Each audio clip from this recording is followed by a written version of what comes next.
بسم اللہ الرحمن الرحیم۔ شروع اللہ کے نام سے جو بڑا مہربان اور نہایت رحم فرمانے والا ہے۔ بلغ العلا بکمالہ کشف الدجی بجمالہ حسنت جمیع خصالہ صلو علیہ وآلہ۔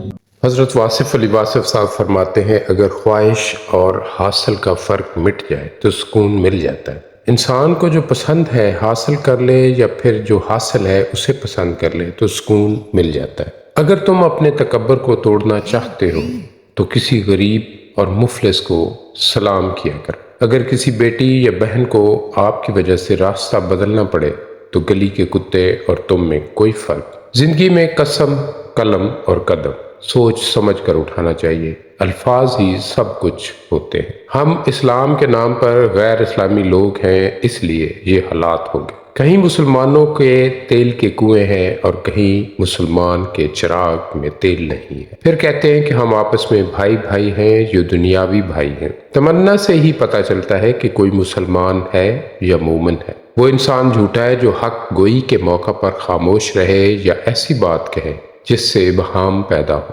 یہ دعا ضرور کیا کرو کہ یا اللہ ہمیں ایسی زندگی دے جس پر ہم بھی راضی رہیں اور تو بھی راضی رہے۔